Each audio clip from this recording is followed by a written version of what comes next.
Who is the Sentry के last episode में आपने देखा था कि हम देखते हैं सेंट्री एक डेजर्टेड एरिया के अंदर है जहाँ पे कैप्टन अमेरिका, आयरन मैन और मारिया हिल उससे मिलने के लिए जाते हैं। लेकिन सेंट्री को उस वक्त कुछ याद नहीं होता कि वो कौन है, कहाँ से आया है, उसकी पावर्स कहाँ से आई हैं।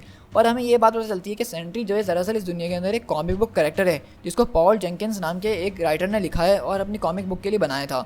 ये देखने के बाद सारे सुपर हीरोज़ और कन्फ्यूज़ जाते हैं और साथ में रॉबर्ट रेनॉल्ड यानी सेंट्री भी। फिर हम वहाँ से देखते हैं कि सेंट्री जो बोल रहा था कि उसकी वाइफ मर चुकी है, हम देखते हैं कि कैप्टन अमेरिका अपने साथ उसकी वाइफ को लेकर आए थे और वो बिल्कुल ज़िंदा है और सही हालत में है। तो सेंट्री यहाँ से जो है घबरा के कहीं चले जाता है और हम देखते हैं सेंट्री बिल्कुल अपने घर में जाके बैठ जाता है आराम से और टीवी वगैरह देख रहा होता है। तभी उस टीवी के अंदर जो है एमा फ्रॉस्ट आती है अपनी साइचिक प्रोटेक्शन के ज़रिए और उसको बोलती है कि अब बहुत हो गया रॉबर्ट, हम तुम्हारी मदद करना चाहते हैं, इस तरह करने से सिर्फ तुम अपने आप को हर्ट कर रहे हो। और वो बोलती है कि रॉबर्ट तुम निकल के बाहर आओ, हम सब तुम्हारा इंतज़ार कर रहे हैं। और हम देखते हैं जब बॉब जो है घर से बाहर निकलता है दरवाज़ा खोल के, तो वो देखता है वहाँ पे अर्थ के तकरीबन सारे मेजर सुपर हीरोज़ जो हैं खड़े हुए उसका इंतज़ार कर रहे होते हैं। लेकिन रॉबर्ट रेनॉल्ड जो है एक ही बात बोल रहा होता है कि नहीं, तुम लोगों ने बहुत बड़ी गलती कर दी, अब वॉइड आ चुका है और तुम में से कोई भी उसको नहीं रोक सकता। अब आगे यहाँ से हम शिफ्ट होते हैं येस्टरडे वाले इंसिडेंट के ऊपर जहाँ पे आयरन मैन अपनी टीम यानी इल्यूमिनाटी से बात कर रहा था। और यहाँ पे हम देखते हैं आयरन मैन वही बात बोलता है कि मैं यहाँ पे तुम लोगों से यही बात तो करने आया था, क्या तुम में से कोई जानता है कि सेंट्री कौन है, क्योंकि हो सकता है कि वो हमारे लिए एक बहुत बड़ी प्रॉब्लम हो। तो चार्ल्स एक्सीवियर फ़ौरन पूछते हैं कौन। तो टोनी स्टार्क जो है रीड रिचर्ड की तरफ देखता है और बोलता है कि Bob Reynold, Robert Reynold, Reed तुम तो मुझे कुछ बताओ इस बारे में। लेकिन रीड बोलता है क्या मतलब, मुझे तो इस बारे में कुछ भी नहीं पता, सॉरी। तो आयरन मैन बोलता है द सेंट्री, लास्ट वीक तुमने तो मैडॉक को भेजा था राफ्ट प्रिजनर के अंदर उसको देखने के लिए, उसका केस लेने के लिए। तो रीड रिचर्ड बोलते हैं तुम किस बारे में बात कर रहे हो टोनी, मुझे तो सब में कुछ भी याद नहीं है, मैंने तो ऐसा कुछ भी नहीं किया। तो आयरन मैन घबराते हुए बोलता है कि तुमने मैट मैडॉक को वहाँ पे नहीं भेजा था। तो रीड बोलता है कि नहीं, मैंने तो नहीं भेजा था ऐसा। तो आयरन मैन बोलता है एक बिग ब्लॉन्ड गाय जिसके पास अजीब सी येलो कलर का कॉस्ट्यूम है, उसके पास अजीब सी खतरनाक किस्म की पावर है और उसने अपनी वाइफ को मार दिया था और उसने अपने आप को ही जेल के अंदर बंद करवाया था। तो रीड रिचर्ड घबराते हुए बोलते हैं कि मैंने तो मैट मैडॉक से बहुत महीनों में बात ही नहीं करी अभी तक। मैं तुम लोगों को यहाँ पे डराना नहीं चाहता हूँ, लेकिन सच में मुझे इस बारे में कुछ भी नहीं पता है और मुझे ये भी नहीं पता कि टोनी स्टार्क किस बारे में बात कर रहा है। आयरन मैन बोलता है ये क्या, मैं तो बहुत ज़्यादा कन्फ्यूज़ड हूँ। रीड बोलता है चलो एक मिनट रुक जाओ, इतनी घबराने की बात नहीं है, मैं अपनी फाइल्स चेक करता हूँ। लेकिन इसके नाम सुनने के बाद मेरे दिमाग में कोई घंटी नहीं बजी और हम देखते हैं रीड रिचर्ड जो है अपने टैबलेट के अंदर सर्च कर रहे होते हैं सेंट्री का नाम। लेकिन पहले वो बोलते हैं कि इस टैबलेट में कुछ भी शो नहीं हो रहा। लेकिन फिर अचानक से उनके टैबलेट में से आवाज़ आती है कि 1223 फाइल्स लोकेटेड। सुनने के बाद रीड रिचर्ड बोलते हैं ये तो बड़ी अजीब बात है। तो चार्ल्स एक्सीवियर सामने आते हैं और बोलते हैं क्या डॉक्टर मैं आपके दिमाग के साथ कुछ करूं, क्योंकि मेरा जहाँ तक ख्याल है आपके दिमाग को किसी ने चेंज करा है, ऑल्टर करा है और आपकी परमिशन के बगैर। तो उससे हमें ये बात पता चल गई कि चार्ल्स एक्सीवियर ने ज़रूर रीड रिचर्ड के दिमाग में जाके उसकी मेमोरीज याद दिला दी होंगी, तभी ये सारे एवेंजर्स वगैरह यहाँ पे आज रॉबर्ट रेनॉल्ड के सामने आए हैं। तो यहाँ से हम दोबारा शिफ्ट होते हैं अभी के टाइम में जहाँ पे हम देख रहे हैं सेंट्री बैठा हुआ है और रो रहा है और कह रहा है कि वो आ चुका है। लेकिन अभी भी एवेंजर्स वगैरह को कुछ समझ में नहीं आ रहा कि वो किस बारे में बात कर रहा है। लेकिन हम आहिस्ता आहिस्ता देखते हैं आसमान पे जो है ब्लैक कलर के टेंटिकल्स छाना शुरू हो जाते हैं हर तरफ और अचानक से उन सारे एवेंजर्स के ऊपर एक बहुत ज़ोरदार हमला होता है और रॉबर्ट रेनॉल्ड बेचारा बैठ के उन सबको देख रहा होता है कि किस तरह से वॉइड जो आ गया है और उनके ऊपर अटैक कर रहा है। लेकिन हम देखते हैं बॉब रेनॉल्ड के पीछे रीड रिचर्ड और एमा फ्रॉस्ट खड़े होते हैं और बोलते हैं कि बॉब घबराओ नहीं, हम सब इसको रोक देंगे, बस हमें तुम्हारी कुछ मदद की ज़रूरत है। तो सेंट्री चिल्लाता है कि वॉइड यहाँ पे आ चुका है, तो मेरी मदद आप कैसे करोगे। रीड बोलता है कि हम लोग यहाँ पे बिल्कुल प्रोटेक्टेड हैं। बॉब बोलता है कि नहीं, उससे कोई भी प्रोटेक्टेड नहीं रह सकता, वो बहुत ज़्यादा खतरनाक आदमी है, वो हर तरह की शील्ड को तोड़ देगा। तो रीड बोलते हैं कि बॉब मेरी वाइफ स्यू, उसके पास जो है हाई प्रेशर फोर्स फील्ड है जो कि उसने हमारे अराउंड बनाई हुई है और डॉक्टर स्ट्रेंज ने एक प्रोटेक्टिव स्पेल भी साथ में कास्ट किया हुआ है और उसके साथ साथ आयरन मैन ने अपनी प्रोटेक्टिव एनर्जी शील्ड भी हमारे चारों तरफ बनाई हुई है। और मेरे साथ यहाँ पे एमा फ्रॉस्ट है एक्स-मैन की, और वो जो है अपनी म्यूटेंट एबिलिटी से तुम्हारे दिमाग के अंदर जाएगी और तुम्हारी मदद करने की कोशिश करेगी। तो सवाल ही पैदा नहीं होता कि कोई ये शील्ड तोड़कर अंदर आ जाए, क्योंकि यहाँ पे 3 बड़े सुपर हीरोज़ जो हैं हमें बचाने के लिए अपनी जान दांव पे लगाए हुए हैं और हम चाहते हैं कि बस आप हमारी मदद करते रहिए ताकि हम इस स्टोरी को कनेक्ट कर सकें। तो एमा फ्रॉस्ट को बताने की कोशिश करती है कि वैसे तो इस तरह के अटैक के दौरान मैं अपना साइंटिफिक एबिलिटीज़ किसी के दिमाग पर यूज़ नहीं करती हूँ, लेकिन आपका केस ऐसा है कि मुझे अपनी एबिलिटीज़ यूज़ करनी पड़ेंगी, तो इसलिए मैं आपको बता दूँ कि ये थोड़ा ख़तरनाक है, लेकिन अगर आप मुझे अपने दिमाग के अंदर जाने देंगे तो ये ज़्यादा तकलीफदेह नहीं होगा। तो प्लीज़ आप मेरी इसमें मदद करिएगा और मुझे अपने दिमाग के अंदर जाने दीजिएगा। तो रीड बोलते हैं कि तुम हमारी मदद कर सकते हो बॉब, क्या तुम इस अटैक को रोक सकते हो। तो बॉब चिल्लाते हुए बोलता है कि ये मैं नहीं कर रहा हूँ, ये तो वॉइड है। और हम दूसरी तरफ ही देखते हैं कि वो जो अजीब सा मॉन्स्टर होता है वो खड़ा होता है और बोलता है कि मैं हूँ वॉइड और मैं यहाँ तुम लोगों के लिए तबाही और मौत लेकर आया हूँ। और हम देखते हैं स्पाइडरमैन वगैरह सब जो हैं उससे लड़ने में लगे होते हैं और दूसरी तरफ उस शील्ड के अंदर रीड रिचर्ड और एमा फ्रॉस्ट उसको दिमाग के साथ उसको सब कुछ याद दिलाने की कोशिश कर रहे होते हैं कि वो कौन है। और हम देखते हैं रीड रिचर्ड जो है एक डिवाइस खोलते हैं, एक स्क्रीन खोलते हैं और बोलते हैं कि ये देखो, और ये जो है तुमने मुझसे कहा था। और हम देखते हैं उस टीवी स्क्रीन के अंदर बॉब रेनॉल्ड खुद ही होता है और बोलता है कि हाय रीड, ये मैं हूँ, और मुझे पता है कि ये थोड़ा ऑड है, लेकिन मैं अपनी रिकॉर्डिंग खुद कर रहा हूँ और वो मैं तुम्हारे लिए कर रहा हूँ, क्योंकि मेरे हिसाब से मेरे सबसे ज़्यादा क्लोज और सबसे बेस्ट फ्रेंड तुम ही हो। लेकिन तुम ये सोच ही रहोगे कि मैं तुम्हें अभी तक याद क्यों नहीं हूँ। और इस तरह हम देखते हैं कि वो जो हमने सेंट्री का इशू नंबर 1 देखा था, जिसमें सेंट्री जो है खुद आके आपस में एक दूसरे को बोल रहा होता है, तो यही चीज़ हम यहाँ पे भी देख रहे हैं कि मतलब सेंट्री ने पहले कभी पास्ट के अंदर रिकॉर्डिंग करी थी कि जब कभी किसी को कुछ याद आ जाएगा सेंट्री के बारे में तो रीड रिचर्ड जो है ये मैसेज देख सकते हैं। और हम ये पूरा मैसेज देखते हैं कि वो बताता है कि हम लोग जो हैं पहले साथ दोस्त हुआ करते थे, हम लोग साथ लड़ा करते थे। और हम देखते हैं वो जो स्क्रीन के अंदर होता है सेंट्री, वो बोलता है कि तुम घबराओ नहीं बिल्कुल भी, हम लोग ये सब मिलके कर लेंगे। और मैं तुम्हें एक बात बता दूं कि ये वाइट, सेंट्री और बॉब रेनॉल्ड, ये तीनों चीज़ें एक ही हैं, ये हम ही हैं। तो इसलिए तुम्हें अपना दिमाग सही से क्लियर करना पड़ेगा। ये सेंट्री और वेंट्री और वाइट सब एक ही चीज़ है। और वो बोलता है कि प्लीज़ तुम हमारी मदद करो, मैं हमेशा से एक हीरो बनना चाहता था, लेकिन पता नहीं क्यों ये वॉइड हमेशा हमारे सामने जाता है। लेकिन ये बात याद रखना कि वो वॉइड भी हम खुद ही हैं, तो हमें इसलिए इस मुसीबत से खुद निपटना होगा और तुम्हें इन सबको बचाना होगा। और हम दूसरी तरफ बाहर देख रहे होते हैं कि वो जो अजीब सा जानवर वॉइड होता है वो बहुत ही ज़्यादा ख़तरनाक बन चुका होता है और वो इतने सारे सुपर हीरोज़ के ऊपर भी भारी पड़ रहा होता है। और हम अंदर देखते हैं कि बॉब जो है ये सोच रहा होता है और रोने लग जाता है कि उसको अब खुद समझ में नहीं आ रहा कि उसने अपनी खुद की वीडियो देखी ये सब बोलते हुए। और वो बोलता है एमा फ्रॉस्ट को देख के, ठीक है तुम्हें जो करना है करो, मैं तैयार हूँ। तो एमा फ्रॉस्ट बोलती है कि बस तुम सांस लेते रहो और रिलैक्स लेना और अपना माइंड खोल दो मेरे लिए। और हम देखते हैं बॉब जो एकदम चिल्लाना शुरू कर देता है। और इस तरह हम देखते हैं कि एमा फ्रॉस्ट जो है सेंट्री के दिमाग के अंदर चले जाती है। ये दरअसल उसके दिमाग की साइंटिफिक प्रोजेक्शन है, यानी उसके दिमाग के अंदर जो सब कुछ चल रहा है, जो भी उसकी मेमोरीज़ हैं, वो सब अब एमा फ्रॉस्ट देख सकती है। और वो बोलती है कि यहाँ पे मैं अकेले सब कुछ कनेक्ट नहीं कर सकती हूँ, तुम्हें खुद कॉन्सनट्रेट करना होगा और तुम्हें मेरी मदद करनी होगी। और हम इस तरह देखते हैं एमा फ्रॉस्ट जो है उसके जो है अलग अलग मेमोरीज़ देखती है और उसको पता चलता है कि सेंट्री किस तरह से बना। उसने एक सीक्रेट फार्मूला पिया था जिसकी वजह से उसके पास ये सारी पावर्स आ गई थी, और उसको ये सब पता चलता है कि वो किस तरह से सेंट्री बना था फिर। लेकिन वो बॉब जो है घबरा जाता है और बोलता है कि ये सब रोको, मुझे नहीं देखना ये सब। तो एमा बोलती है कि ये सब मैं नहीं कर रही हूँ, बल्कि ये सब तुम खुद कर रहे हो। तो बॉब बोलता है नहीं ये सही नहीं है, मुझे यहाँ पे कुछ सही नहीं लग रहा, क्योंकि मेरे साथ ऐसा नहीं हुआ है, यहाँ पे कुछ गलती है, यहाँ पे कुछ अलग हुआ है। तो एमा बोलती है चलो उस तरफ देखो वो क्या है। और हम वहाँ पे वही मेमोरी देखते हैं वो कॉमिक बुक वाली, कि जब सेंट्री ने वो कॉमिक बुक उठा के देखा था। और इस तरह एमा फ्रॉस्ट जो है उसकी मेमोरीज़ में देख रही होती है और पता लगाने की कोशिश कर रही होती है कि ये सब हुआ क्या है। और वो बोलती है कि तुम बस रिलैक्स रहो, मैं अपनी पूरी कोशिश कर रही हूँ जानने की ये सब कैसे हो रहा है और तुम्हारी स्टोरी इतनी चेंज किसने करी है। और हम देखते हैं एमा जो है उन सारी मेमोरीज़ को हटाने की कोशिश करती है। बॉब बोलता है कि तुम ये क्या कर रही हो। तो एमा बोलती है कि मैं वो देखना चाह रही हूँ जो कि हमसे छुपाया गया है। और हम वहाँ पे एक मेमोरी देखते हैं जो कि बिल्कुल डार्क थी, लेकिन एम्मा बोलती है कि हमें इसको देखना होगा और हो सकता है इससे तुम्हें थोड़ी तकलीफ हो, तो प्लीज़ तुम ज़्यादा चिल्लाना नहीं। और हम देखते हैं एम्मा जो है उसको अपनी पावर के ज़रिए देखने की कोशिश करती है, और वहीं पे बॉब जो है बहुत ज़ोर से चिल्लाना शुरू कर देता है। तो एम्मा बोलती है कि तुम बस रिलैक्स रहो और चिल्लाओ नहीं। और हम उस मेमोरी के अंदर देखते हैं कि सेंट्री यानी बॉब रेनॉल्ड या फिर उस वक्त जो भी लेटा हुआ है उसकी नज़र से, और हम देख रहे हैं कि वो किसी ऑपरेशन थिएटर टाइप जगह में है। 2 आदमी खड़े हैं जो कि आपस में बात कर रहे हैं, जिनमें से एक बोल रहा है कि मेरे ख्याल से ये हो चुका है। तो दूसरा आदमी पूछता है कि तुम्हें कैसे पता कि ये हो गया है। तो वो बोलता है कि ये वही है जिसके लिए तुमने मुझे हायर करा था, तो मुझे नहीं पता होगा तो और किसको पता होगा। तो वो बोलता है कि बस इतनी आसानी से हो गया। वो आदमी बोलता है हाँ ये हो चुका है, the sentry is no more. Bob ये देख के बोलता है ये आदमी कौन है। तो एमा फ्रॉस्ट बोलती है तो जेसन विंग्रेड है। तो बॉब पूछता है वो कौन है। तो एमा बताती है ये मास्टरमाइंड है और ये ब्रदरहुड ऑफ इविल म्यूटेंट्स का है, यानी कि ये पुराना म्यूटेंट हुआ करता था, अब इसका तो नामो निशान भी हमें नहीं पता। और वो बताता है मास्टरमाइंड उसको कि इसकी पावर्स जो हैं बहुत ज़्यादा खतरनाक हैं और इसकी माइंड को जो है होल्ड करने की कोशिश कर रही हैं। और वो जो दूसरा आदमी खड़ा है जिसकी हमें शक्ल नहीं दिख रही है, वो ये बता रहा है कि इसकी पावर जो है सोलर बेस्ड हैं, जैसे तरह सुपरमैन की हैं। और वो बोलता है कि इसका दिमाग ही है जो उसकी पावर्स को इतना होल्ड करके रखता है, वरना इतनी पावर जो है कोई आदमी बर्दाश्त कर ही नहीं सकता है। और मास्टरमाइंड बताता है कि मेरी म्यूटेंट्स पावर यही है कि मैं जिसको जो चाहूँ दिखा सकता हूँ, जो चाहूँ फील करवा सकता हूँ, जो चाहूँ सूंघा सकता हूँ, यानी मैं जो चाहूँ उसके सेंसेस के साथ कर सकता हूँ। और मैं तुम्हें एक बात बताता चलूँ कि जितना स्ट्रॉन्ग किसी आदमी का माइंड होगा उतनी ही ज़्यादा स्ट्रॉन्ग मेरी पावर उसके ऊपर काम करेगी। मेरे ख्याल से तुमने इसका बिल्कुल उल्टा सोचा होगा, लेकिन ऐसा नहीं है। जितना स्ट्रॉन्ग उसका माइंड होगा उतनी ही ज़्यादा स्ट्रॉन्ग मेरी पावर उसके ऊपर काम करेगी। तो एमा पूछती है कि बॉब ये बताओ कि ये दूसरा आदमी कौन है।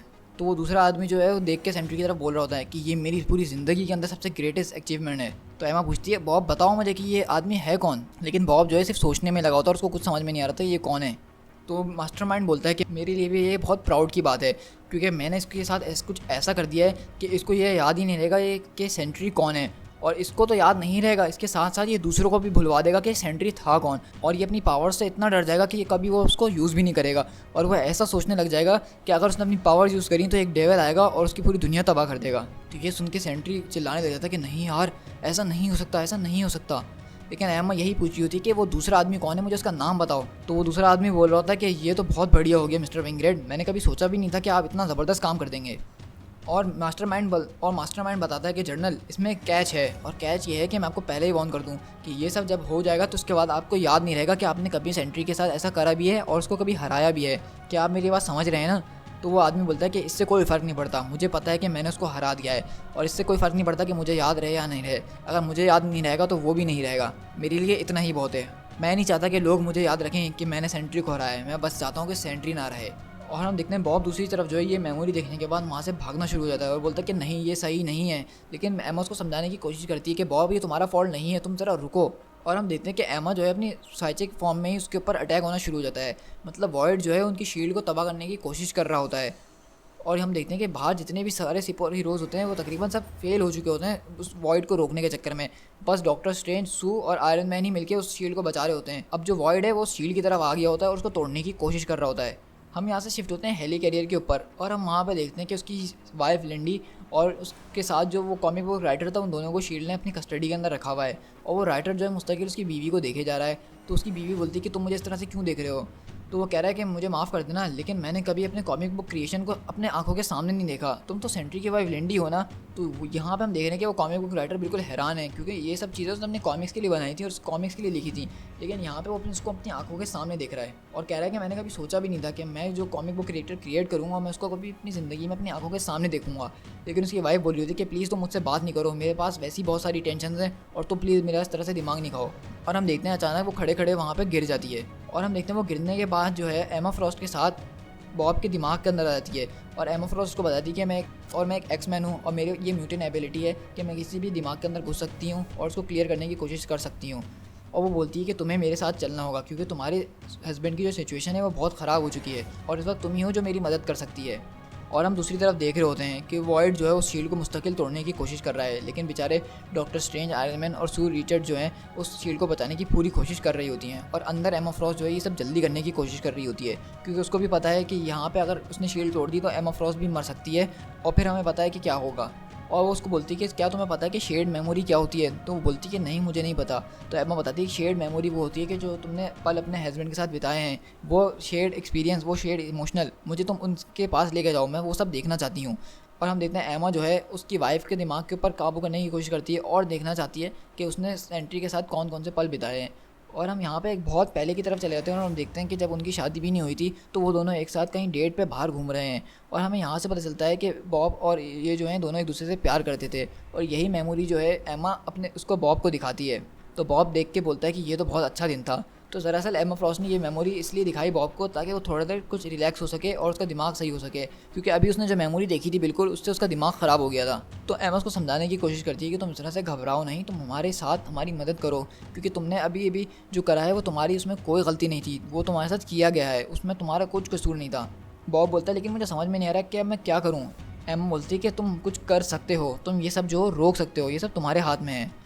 और हम दूसरी तरफ देख रहे होते हैं कि बेचारे कैप्टन अमेरिका और जितने भी हीरोज़ हैं, वॉइड उनके ऊपर बहुत ज़्यादा भारी पड़ रहा होता है। वॉइड का मुकाबला कोई कर ही नहीं पा रहा होता है। वॉइड जो है मुस्तकिल ताकत से ताकतवर होता जा रहा होता है। तो एमा यही पूछती है कि वो बताओ कि वो दूसरा आदमी आखिरकार था कौन जिसने तुम्हारे साथ ये सब किया है और तुम्हें इतनी बुरी तरीके से हराया है। तो बॉब बोलता है कि मुझे नहीं पता कि वो कौन था, लेकिन मैं ज़रूर पता लगा लूँगा, मैं इस बात की गारंटी देता हूँ। लेकिन वो दूसरा आदमी कौन था, वो जो म्यूटेंट था? तो एमा बताती है हाँ, वो मास्टरमाइंड था जैसे कि मैंने तुम्हें बताया, और वो एक बहुत पावरफुल म्यूटेंट था, लेकिन अब वो मर चुका है। वो जो था पैसे के लिए कुछ भी करता था, उसको बस पैसे से मतलब था, तो चाहे वो कुछ भी करे। लेकिन एम्मा बताती है कि मास्टरमाइंड ने दरअसल तुम्हारे दिमाग में एक ऐसा वायरस डाल दिया है जो कि तुम्हें ये सोचने पे मजबूर करता है कि अगर तुमने अपनी पावर यूज़ करी तो वॉइड आ जाएगा, और ये वॉइड और तुम और सेंट्री ये सारी चीज़ें एक ही हैं, तुम्हारी ये दिमाग का वायरस है।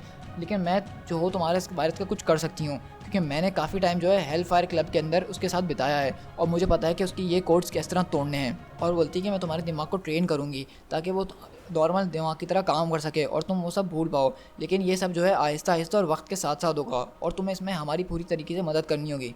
तो वो बोलता है कि मुझे तुम ये बताओ कि मैं इस सबको कैसे रोकूं और इस दुनिया को जो तबाही मैं लेकर आया हूँ उससे कैसे निजात दिलाऊं, और क्या होगा, क्या लोग मुझे अब याद भी रखेंगे या नहीं। तो एमा बोलती है हो सकता है कि लोग तुम्हें भूल जाएं। तो बोलेगा फिर मेरे जीने का क्या फ़ायदा, अगर तुम्हें लोग भूल जाएंगे तो क्या हुआ, तुम्हें तुम्हारी बीवी का प्यार मिलेगा, वो तो तुम्हें याद रखेगी, तुम्हारे पास तुम्हारे दोस्त यानी रीड रिचर्ड वगैरह सब होंगे, तुम्हारे सारे सीक्रेट्स उनको पता होंगे, और सबसे बड़ी बात कि तुम्हारे पास तुम्हारी सुपर पावर्स होंगी। और अब ये तुम्हारे हाथ में है कि तुम अपनी सुपर पावर्स को किस तरह से इस्तेमाल करते हो, और हो सकता है कि तुम एक अवेंजर्स बन सको। तो बॉब ये सुन के बोलता है कि मैं क्या वाकई में एक अवेंजर्स बन सकता हूँ। तो एमा बोलती है चलो ये बात उन्हीं को बताने दो।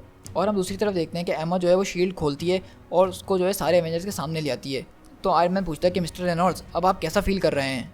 तो बॉब बोलता है कि मैं इन सब के लिए माफ़ी चाहता हूँ। तो आयरन बोलता है नहीं नहीं, इसमें माफ़ी की कोई बात नहीं है, इसमें आपकी कोई गलती नहीं थी, ये तो वैसे भी हम एवेंजर्स के साथ रोज़ की बात है। तो बॉब एमा की तरफ देख के बोलता है कि मिस फ्रॉस्ट ने मुझसे कहा कि आप लोग मुझे एवेंजर्स बनाना चाहते हैं। कैप्टन बोलते हैं हाँ हाँ ज़रूर, अगर तुम आना चाहते हो तो आ जाओ। तो बॉब बोलता है ताकि आप लोग मुझ पर नज़र रख सकें। तो आयरन बोलता है झूठ नहीं बोलूँगा लेकिन हाँ। कैप्टन अमेरिका बोलते हैं हाँ हम तुम पे नज़र भी रखेंगे लेकिन हम तुम्हारी मदद करना चाहते हैं और हम इस तरह तुम्हारी मदद भी कर पाएंगे। कैप्टन अमेरिका बोलते हैं कि मैं तुम्हें एक मौका देना चाहता हूँ ताकि तुम अपने आप को प्रूफ कर सको कि क्या तुम हो, क्या तुम बनना चाहते हो, और क्या तुम्हारी ज़िंदगी पुरानी थी। इसलिए मैं तुम्हें एक नया चांस देना चाहता हूँ और अपने साथ शामिल करना चाहता हूँ ताकि तुम एक एवेंजर्स बन के वो काम कर सको जो कि तुम हमेशा से करना चाहते थे। तो सेंट्री बोलता है कि आप लोग मुझ पर इतना मेहरबान क्यों हो रहे हैं, आप लोगों को तो मैं याद भी नहीं हूँ। आयरन मैन बोलता है देखो मेरे भाई, सबसे पहली बात तो ये है कि तुम अकेले आदमी नहीं हो जिसको सेकंड चांस की ज़रूरत पड़ी है। हम में से बहुत तो जो गलतियाँ कर देते थे और उनको सेकंड चांस की ज़रूरत थी, लेकिन मेरी बात सुनो, हमारी फैमिली में इस तरह के और भी बहुत सारे लोग थे जिनको अपनी पावर्स कंट्रोल करने में बहुत मुश्किल होती थी और हम लोग उनको बचाने में नाकामयाब रहे क्योंकि हमें नहीं पता था कि हमें उनके पास कब जाना चाहिए। लेकिन अब हम पता है कि तुम्हारे पास कब आना है, तो इसलिए हम चाहते हैं कि हम तुम्हें बचा सकें। क्या ये बात काफ़ी है तुम्हें समझाने के लिए। बॉब बोलता है कि मुझे नहीं पता कि मुझे क्या करना चाहिए, मुझे नहीं पता कि क्या सही है क्या गलत है। तो रीड बोलते हैं तुम इसकी फ़िक्र नहीं करो, हम लोग ये बाद में पता लगा ही लेंगे। बॉब बोलता है कि एमा अब हमें क्या करना है, अब अगला हमारा स्टेप क्या होगा। तो एमा बोलती है सिर्फ तुम मुझे देखो, अब मैं जो हूँ तुम्हारे अंदर की डीप मेमोरीज़ को अनलॉक करूँगी। जो चीज़ें तुम्हें भुलाई दी गई थी, जो वायरस उसने तुम्हारे दिमाग के अंदर डाला था, मैं उसको हटाने की ज़्यादा से ज़्यादा कोशिश करूँगी। तो इन सब में हो सकता है कि तुम्हारे पुराने इमोशंस, तुम्हारी पुरानी मेमोरीज़ जो कि तुमसे छुपाई गई हैं वो तुम्हारे सामने आ जाएँ, और हो सकता है कि तुम इन मेमोरीज़ के अंदर खो जाओ। लेकिन मेरी बात याद रखना कि इन मेमोरीज़ को तुम सिर्फ देखना, इनमें खो मत जाना, वरना तुम हमेशा के लिए खो भी सकते हो। और सिर्फ तुम अपनी वाइफ पे फोकस करना और हम पे फोकस करना, तो इससे यह होगा तुम्हारी सारी पावर्स तो रहेंगी और तुम हमारे बीच वापसी आ जाओगे। एमा बोलती क्या तुम तैयार हो। तो बोलता है हाँ अब मैं तैयार हूँ, अब इसमें सोचना क्या। और हम देखते हैं एमा फ्रॉस्ट जो है अपनी साइकिक एबिलिटीज़ है उसकी पावर्स को अनलॉक करती है और वहाँ पे एक बहुत ज़बरदस्त तरह की रोशनी फैलती है। और उसके बाद हम देखते हैं बॉब जो है सेंट्री के अंदर ट्रांसफॉर्म हो जाता है। तो वहाँ पे रीड रिचर्ड बोलते हैं कि वेलकम मेरे दोस्त, दोबारा से स्वागत है इस दुनिया के अंदर। और हम देखते हैं वहीं पे उसकी बीवी आती है और बोलती है कि मुझे छोड़ दो, मुझे अपने हस्बैंड को देखना होगा। और हम देखते हैं कि वो अपनी बीवी को देख के फ़ौरन पहचान जाता है और फ़ौरन खुश भी हो जाता है। और बॉब बोलता है कि मुझे माफ़ कर देना। और तो उसकी बीवी बोलती है कि नहीं मैं तुम पे गुस्सा नहीं हूँ, इसमें तुम्हारा कुछ भी कसूर नहीं था। तो रीड पूछता है तो क्या अब हमें हैप्पी एंडिंग मिल ही गई आखिरकार। स्पाइडरमैन बोलता है हाँ ये थोड़ा वियर्ड है और मैं इस बारे में श्योर भी नहीं हूँ कि ये हैप्पी एंडिंग सच में है भी या नहीं। तो रीड बोलते हैं चलो खैर अभी के लिए तो हमारे लिए हैप्पी एंडिंग ही लग रही है। हम देखते हैं आयरन मैन के पास फ़ोन आता है और वो बोलता है कि मिस्टर स्टार्क ये मैं हूँ जारविस, और इस वक्त आपको यहाँ पे आके टावर को देखना चाहिए। तो आयरन मैन बोलता है कि वहाँ पे सब कुछ ठीक है जारविस, क्या कोई अटैक वगैरह हुआ है।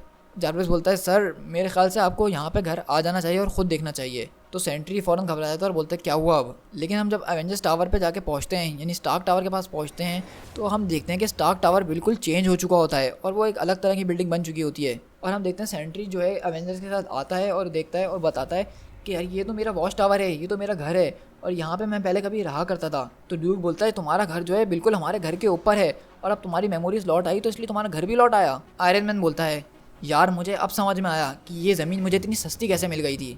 और आयरन मैन कैप्टन अमेरिका की तरफ देख के बोलता है ओह बाय द वे कैप्टन, तुमने जो बात बोली थी एवेंजर्स के बारे में कि वो एक फेट से बनते हैं, अब मुझे उस पर पूरी तरीके से बिलीव हो चुका है। और हम देखते हैं आयरन मैन जो है अपने जहाज़ को लैंड करता है उस टावर के ऊपर और सेंट्री उतर के बिल्कुल खुश हो जाता है और बोलता है ये तो मेरी पूरी ज़िंदगी है जो मैं अपनी ज़िंदगी मिस कर रहा था। और सेंट्री जो है उस टावर के अंदर चले जाता है और आयरन मैन और उसकी टीम बोलती है कि हम लोग यहाँ पे तुमसे मिलने दोबारा आएंगे। और उसके बाद हम दोबारा शिफ्ट होते हैं इल्यूमिनाटी के पास जहाँ पे आयरन मैन आके अपने सारे मसले डिस्कस कर रहा था।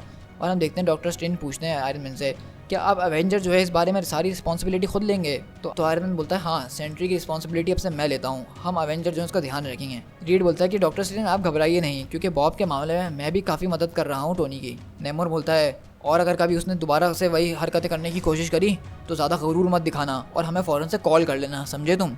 आयरन मैन बोलता है हाँ मुझे पता है। नेमोर बोलता है कि आई मीन इट। तो आयरन मैन बोलता है हाँ मैंने तुम्हारी बात सुन ली, मैं तुम्हें कॉल कर लूँगा, अब तुम मेरा दिमाग मत पकाओ। रीड पूछता है कि हे टोनी, वैसे जाने से पहले मुझे एक बात तो बताओ कि सब शील्ड के अंदर क्या चल रहा है। आयरन बोलता है क्यों, ऐसा क्या हुआ। रीड बोलता है कि मैंने कुछ र्यूमर्स वगैरह सुने थे शील्ड के बारे में, और मुझे बताओगे कि सैवेज लैंड में क्या हुआ था। तो आयरन बोलता है नहीं नहीं, सैवेज लैंड में तो कुछ नहीं हुआ था, बस आम स्टफ़ जो हमारे साथ हमेशा होता रहता है, कुछ दुश्मन वगैरह। तो नेमोर बोलता है कि वाकई में वहाँ पे ऐसा कुछ नहीं हुआ जो हमें यहाँ पे डिस्कस करना चाहिए। तो आयरन मैन काफ़ी देर चुप रहने के बाद बोलता है कि नहीं, और आपको पता है कि सैवेज लैंड में क्या हुआ था, अगर आपने पिछले एपिसोड देखे होंगे तो आपको पता होगा। लेकिन हम यहाँ देख रहे हैं आयरन मैन जो है इल्यूमिनाटी से ये बात छुपा रहा है, क्योंकि हमें पता है आयरन मैन ने पहले ही कहा था कि हम ये बात किसी से शेयर नहीं कर सकते हैं, क्योंकि इसके पीछे जो है हमें उसके बारे में नहीं पता कि वो कौन है। तो इसलिए हम देख रहे हैं कि यहाँ पर आयरन मैन जो है अपनी टीम यानी इल्यूमिनाटी के ऊपर भी ज़रा सा भी यकीन नहीं कर रहा है, और उसने साफ साफ मना कर दिया कि सैवेज लैंड में कुछ भी नहीं हुआ था। सो गाइस, यहाँ पे हमारा सेंट्री का स्टोरी आर्क ख़त्म हो जाता है। इस स्टोरी आर्क के अंदर हमने काफ़ी ज़बरदस्त तरीके से सेंट्री की स्टोरी को कवर करा, और ये मैं कहूँगा कॉमिक जो है ख़ास तौर पर सेंट्री के लिए ही बनाया गया है। इसके पिछले स्टोरी आर्क ब्रेकआउट में हमने सेंट्री को देखा था खाली, और उसके बारे में कुछ जाना था कि वो किस तरह अपनी बीवी को मारने के बाद खुद सरेंडर करके जेल के अंदर आ गया था। और हमें पता चलता है कि ये बात जो है यहाँ पे बिल्कुल अलग होती है, उसकी बीवी ज़िंदा होती है, सेंट्री एक कॉमिक बुक कैरेक्टर होता है। और सबसे ज़बरदस्त बात ये है कि सेंट्री के दिमाग के अंदर एक वायरस है जो कि मास्टरमाइंड नाम के म्यूटेंट ने डाला था, जिससे उसको हमेशा ऐसा लगता है कि जब भी वो अपनी पावर इस्तेमाल करेगा तो वॉइड नाम की कोई चीज़ आ जाएगी, जबकि वॉइड, सेंट्री और बॉब ये तीनों एक ही चीज़ें हैं। ये सब उसके दिमाग का वहम है। तो इसके आखिर में हमने ये देखा कि सेंट्री का दिमाग जो है एमा फ्रॉस्ट ने अपनी पावर से क्लियर कर दिया है, और काफ़ी हद तक उसकी पुरानी मेमोरीज उसको याद भी आ गई हैं। यहाँ तक कि स्टार्क टावर जो है वॉच टावर के अंदर बदली है, जो कि सेंट्री का घर हुआ करता था कभी पहले। और हम देख रहे हैं कि सेंट्री की रिस्पॉन्सिबिलिटी जो है अब टोनी स्टार्क ने ले ली है, यानी कि सेंट्री भी अब न्यू एवेंजर्स का हिस्सा है। तो ये टीम आहिस्ता आहिस्ता हम देखने के बढ़ते ही जा रही है, और ये स्टोरीज अभी यहीं पर ख़त्म नहीं होंगी, अभी इसके बहुत सारे इशूज़ बाकी हैं। लेकिन इसका अगला जो इशू है उसका नाम मैं आपको बताता चले जाता हूँ, और उससे आपको हिंट मिल जाएगा। तो जिसका अगला स्टोरी आर्क है उसका नाम है रॉनिन। जी हाँ, रॉनिन। रॉनिन सुन के आपके दिमाग में घंटी बजी होगी, क्योंकि आजकल इन्फिनिटी वॉर के बाद से सब लोग यही सोचने में लगे कि हॉकाई जो है रॉनिन का रोल प्ले करेगा, और हम यहाँ पे देखने वाले हैं कि यहाँ पे रॉनिन कौन होगा। और मैं आपको एक बात याद दिलाते चले जाऊँ कि एवेंजर्स डिसेंबल के इवेंट के अंदर हॉकाई मारा गया था, और ये उसके बाद की इवेंट है, तो मतलब हॉकाई अभी ज़िंदा नहीं है। लेकिन हम पता लगाएंगे कि इस कॉमिक्स के अंदर रॉनिन कौन है, और ये टीम और किस तरह से एक्सपेंड होगी, और ये किस तरह हमारे आगे वाले कॉमिक्स के साथ मिलेगी। तो इस बात की तो मैं आपको गारंटी देता हूँ कि ये कॉमिक बुक जैसे जैसे आगे जाती जाएगी उतनी ही ज़्यादा इंटरेस्टिंग होती जाएगी। एक स्टोरी आर्क ख़त्म होगा, उसके बाद नया स्टोरी आर्क शुरू होगा, और नया स्टोरी आर्क जो होगा पिछले स्टोरी आर्क से और भी ज़्यादा ज़बरदस्त होगा। सो गाइस, आई होप कि आपको मेरी ये वीडियो काफ़ी अच्छी लगी होगी, और आपने सेंट्री के बारे में बहुत सारे ऑसम फैक्ट्स और उसकी स्टोरी जानी होगी, जो कि मेरे ख्याल से आपको कोई और चैनल इतने अच्छे तरीके से नहीं बता सकता। तो प्लीज़ आप मुझे कमेंट करके ज़रूर बताइएगा कि आपको मेरे ये एपिसोड्स कैसे लगे। इस एपिसोड्स को बनाने में मैंने काफ़ी ज़्यादा मेहनत करी है, और बहुत ज़्यादा रिसर्च वगैरह भी करी थी। तो प्लीज़ मुझे कमेंट करके ज़रूर बताइएगा कि आपको मेरी वीडियो कैसी लगी, और मेरे चैनल को सब्सक्राइब कर दीजिएगा, और अपने दोस्तों के साथ ये वीडियो शेयर कर दीजिएगा, और जाने से पहले वो बेल आइकन ज़रूर दबा दीजिएगा, ताकि जब भी मैं इसकी नई सीरीज़ या नई एपिसोड शुरू करूँ इसके आगे की, तो उसका नोटिफिकेशन आपको फ़ौरन से मिल जाए, और आप मेरी वीडियोस फ़ौरन से देख लें। सो गाइस, मिलते हैं अपनी नेक्स्ट वीडियो में। Till then, thank you so much.